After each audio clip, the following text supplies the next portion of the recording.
Y'all see the title, right?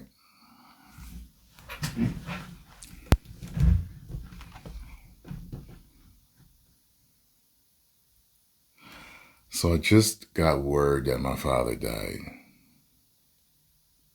and I don't know how to take it. For any of you that have been with me from the time that I opened my channel, 2012 till now, you know through Magnus Answers, answering your questions, just me talking and ranting over the years. If you're somebody that followed me, you knew that I grew up without my father. You know, I've even joked how it's kind of like, I feel like I'm a stereotypical type of success story. How, the strong, single black mother raised me in the hood, and father left when I was young. And despite all the odds, I was able to do something with myself. And now I get to be a successful YouTuber, a mainstream entertainer, because YouTube is mainstream. And, I've been able to make many people in my life proud, including myself. And it was just always strange to me that I was living that kind of story that I would see on TV. It's like, it's the archetype for the black guy that made a success out of himself.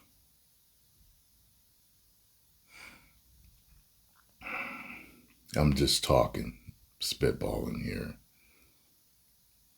This, maybe I'm speaking to all the guys that don't have a father or grew up without a father or have the exact type of situation that I had. He left around when I was 4. And I don't have a strong memory of his face. I can remember one time when he left, one of the first times when he left, I can remember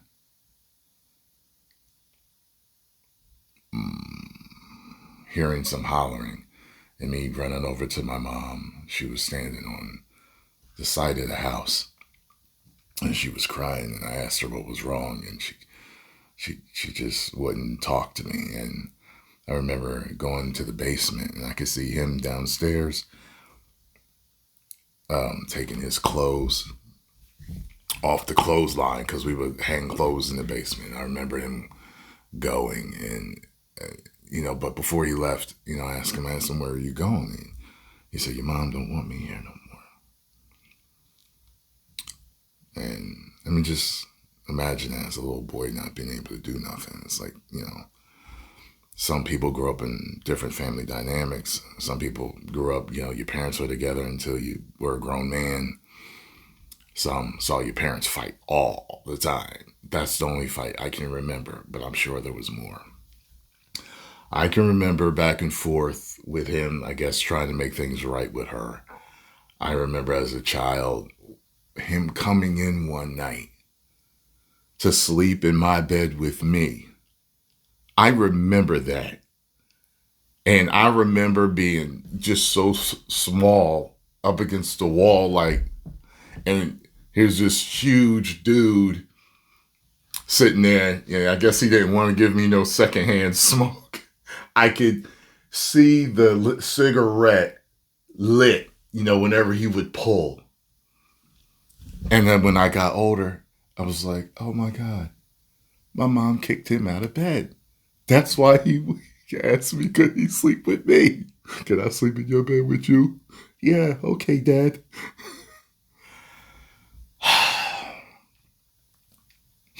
There was a joke that David Tell made years ago. And it was about Jägermeister. And he was talking about how the Jägermeister commercials never really fit Jägermeister. And this is how a commercial for Jägermeister really should be. He said, a little girl is sitting there lonely and sad, swinging on the swing by herself. Where's Daddy? Jaeger. Like, that happened to me and my brother 2 times that I can remember. I can remember him coming by, seeing us, and say, hey, I'm going to take you out on Saturday. I can remember that. I'm going to take you shopping Saturday. I remember that. And I can remember me and my brother both dressed and ready to go. And he drove a big white Cadillac. And we were waiting for him. And waiting. And waiting. And waiting. And I can remember my mom coming out on the porch. And I can remember other women in the neighborhood coming out of their front doors of their apartment. And they're like, he still hasn't picked those kids up yet. They were like, this is a shame. This is pitiful. I can't believe him. This happened twice. I remember that. One of the, I guess, best memories I had of him was he knew I loved the Pink Panther. So he would because my mom would buy pink toilet paper, he would kind of roll it up and tape it to my onesies. So I had a tail. He rolled it a certain way so that I had a Pink Panther tail. I remember him doing that for me. I remember him one time coloring in a coloring book with me. You know what I'm saying? And like the only other memory as a child I have of him is I remember, because my mom, she was, very religious, and she taught me not to curse and everything, but he cursed like a sailor. And he would come see me, and he would come to a bar right at the corner of where I lived. And like I could pretty much see, like you couldn't exactly see the bar, but the bar was like right there. And he would come out, and a lot of times he would yell down the street for us. He was loud. I'm loud. That's where I got it from. And we see him there, and he'd be like, oh, come here. So we would go over to him, and I remember him cussing one time. And I remember I'm a little kid, and I'm like, ooh, I'm going to tell your mom. Because, I knew my grandma. I knew my grandma was his mom. And I remember him bending out. I'm sorry, I didn't mean to curse. And him giving me a kiss on the cheek. I remember that. So after that, I didn't have any more memories. I remember when my mother was sick in the hospital. I remember him working in the same hospital she passed away in. I don't know what type of tragicness to that, to their relationship that was, but he did not, from what I understand, because I wasn't there that day, but I did eventually see him, and he wanted me to come see him, come by his house and see him along with my brother. And I remember they told me that he recognized my grandma. And he came over, hey, how you been? I ain't seen you in years. The whole time my mother's sitting in the hospital bed, and he didn't even recognize her. My mother had breast cancer, and she passed away from that. But she had chemo twice, which drastically aged her. So he didn't know who she was. And they said that once he figured out that it was her in the bed, he just had they say he was very uncomfortable. He looked ashamed of himself. And they said my mom just looked out the window the whole time. They said she never looked at him once. You gotta understand, my mom was going to be a nun. And the only reason why she didn't become a nun was because when she went to the convent, before she was going to join the convent, she said she met everyone there and something was seriously off, if you know what I mean. She was like, whoa, wait a minute. I might have to think about this. As a child, she told me, so I asked her, why didn't you become a nun, Mom? And she said, well, when I went there, they were a little too happy to see me. And it made me very, very uncomfortable. And as a child, I didn't understand, but those words echoed when I got older. And I figured it out.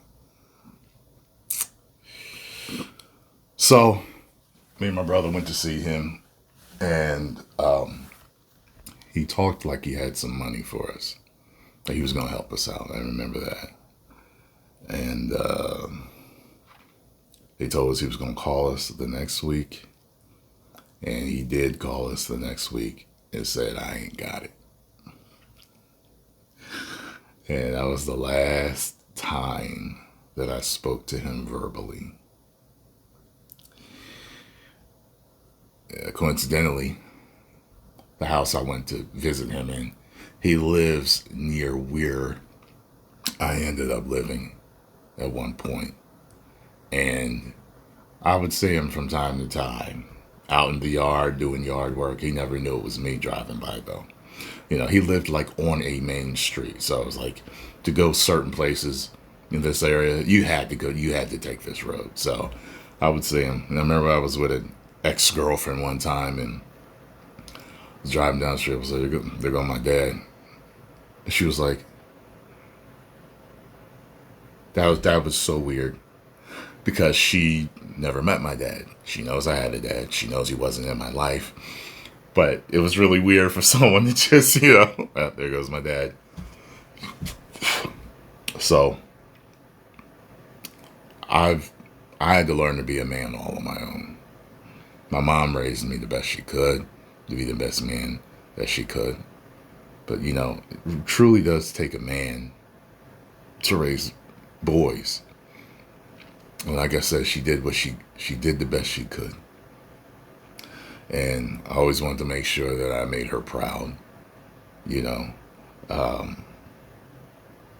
because she went through so much to raise us. She sacrificed so much to raise us. And he was her first and last. She never dated any other man after him. He was her first love and last love. And she dedicated herself to raising us after he left. And it was hard for her. It was very hard for her. She told me there were times, she said, you always ate, but there were nights that I didn't, and if she were alive today, she'd have anything she wanted. I'd make sure she was very taken care of. But for what I understand, he had a couple of strokes and then went into cardiac arrest. They said that he had COVID, so I don't know what it was, but that's what I heard from my cousin. She gave me a call and let me know. And I guess for the men out there that grew up without a father, when you heard or got the news, when and if your father did pass away, how did you feel? Because, I feel like empty. I feel blank. Because I didn't know him. My mom was my world. She was everything. She was my best friend. But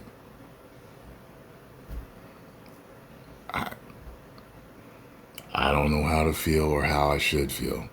I'm assuming, they tell you your first feeling is the right one.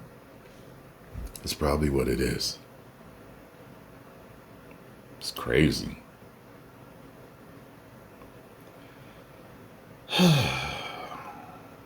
I'd always wondered, would I cry? Would I grieve at him passing? Would I cry or grieve at the fact just that I didn't have a father and now he's gone. You know what I mean? If I'm trying to articulate that feeling of having that space and time, that emptiness in your life of not having a father there. But then when they're gone, like when they pass away, it's like you truly don't have one anymore. And if there were any amends to be made, any apologies, anything like that, you know what I mean? That's one thing, he never apologized. He never apologized. And I was wondering if he was going to. A couple of years back, the same cousin called me and told me, she said, you may want to go see him. I hear he's asking for you.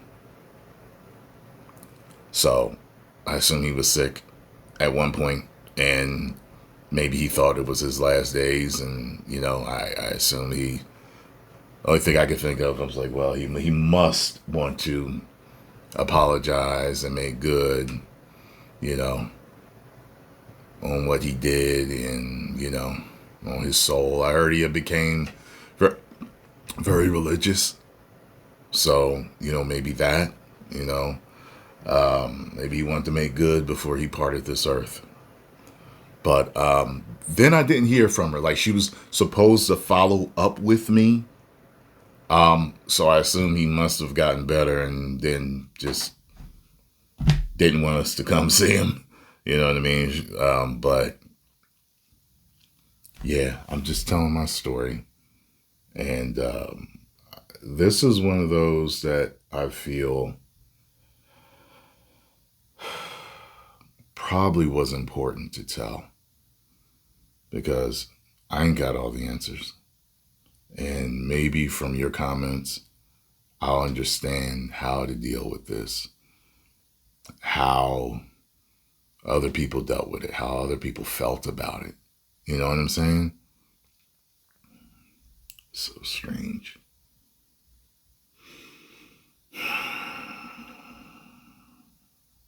All right, y'all.